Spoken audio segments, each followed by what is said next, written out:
Israel ने Iran का सरकारी मीडिया संस्थान ध्वस्त कर दिया है। आईडीएफ यानी इजरायल डिफेंस फोर्स के हवाले से टाइम्स ऑफ इजरायल ने लिखा कि आईडीएफ ने तेहरान में एक हवाई हमला किया और उसमें ईरान के सरकारी मीडिया विभाग Islamic Republic of Iran broadcasting यानी IRIB के मुख्यालय को ध्वस्त कर दिया है। जून 2025 वाले युद्ध में भी आईडीएफ ने इस बिल्डिंग को निशाना बनाया था। इजरायली वायुसेना के लड़ाकू विमानों ने बिल्डिंग पर दर्जनों बम गिराए, जिससे वो नष्ट हो गई। मिलिट्री ने बताया कि IRIB में संचार की आड़ में आतंकवाद को बढ़ावा देने का प्रोपेगेंडा चलाया जाता था। रिपोर्ट में बताया गया कि आईडीएफ ने आम नागरिकों को जगह खाली करने की चेतावनी दी है। आईडीएफ का दावा है कि इजरायल की सेना एक साथ कई देशों को टारगेट कर रही है।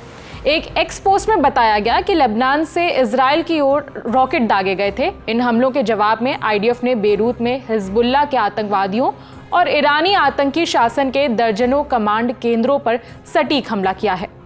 ईरान की तरफ से भी किए जा रहे हमलों की खबर सामने आई है। कतर के विदेश मंत्रालय ने एक पूरी लिस्ट जारी की है जिसमें उन हमलों का जिक्र है जो ईरान की तरफ से किए गए। कतर के विदेश मंत्रालय ने बताया कि 28 फरवरी से 1 मार्च के बीच कई बार हमले किए गए।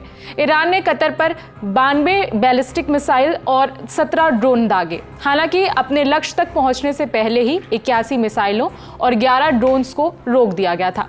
बची हुई 2 बैलिस्टिक मिसाइलों ने कतर के अल उदैद हवाई अड्डे पर हमला किया और एक ड्रोन ने रडार स्टेशन को निशाना बनाया। इन हमलों में 16 लोग बुरी तरह से घायल हो गए। किसी की मौत की खबर सामने नहीं आई है। कतर ईरान की क्रूर आक्रामकता की कड़ी निंदा करता है। सऊदी अरब की राजधानी रियाद पर भी हमले की खबर आई है। न्यूज एजेंसी रॉयटर्स की रिपोर्ट के मुताबिक रियाद में अमेरिकी दूतावास पर 2 ड्रोन से हमला किया गया। किसी के मारे जाने की खबर नहीं है। ड्रोन अटैक ईरान की तरफ से किया गया था। अमेरिकी दूतावास में जोरदार धमाका हुआ और आग की लपटें दिखाई दी थी। ड्रोन हमलों के बाद अमेरिकी राष्ट्रपति डोनाल्ड ट्रंप ने ईरान को चेतावनी देते हुए कहा कि आपको जल्दी ही पता चल जाएगा कि इसका जवाब क्या होगा। इससे पहले CNN को दिए इंटरव्यू में ट्रंप ने कहा था कि मुझे नहीं पता कि युद्ध कितना लंबा खिंच सकता है। ट्रंप ने कहा कि हम उन्हें बुरी तरह हरा रहे हैं। मुझे लगता है कि ये बहुत अच्छा चल रहा है। हमारे पास दुनिया की सबसे बड़ी सेना है और हम इसका इस्तेमाल कर रहे हैं, लेकिन मैं नहीं चाहता कि ये बहुत लंबा चले। मैंने हमेशा सोचा था कि ये 4 हफ्ते तक चलेगा और हम तय समय से थोड़ा आगे चल रहे हैं। आपकी जानकारी के लिए बता दें कि इजरायल और अमेरिका के हमलों में ईरान के सुप्रीम लीडर अली खामेनेई की मौत हो गई है, जिसके बाद से ईरान ने भी इजरायल समेत मिडिल ईस्ट में कई ठिकानों पर जवाबी हमले तेज कर दिए हैं।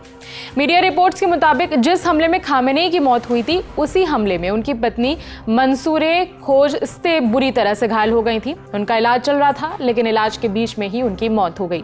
रिपोर्ट्स में यह भी बताया गया कि उन्हीं हमलों में खामेनेई की बेटी, दामाद और पोती की भी मौत हो गई थी।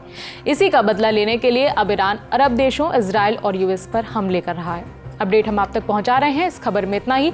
मेरा नाम है विभावरी। देखते रहिए दी ललन टॉप।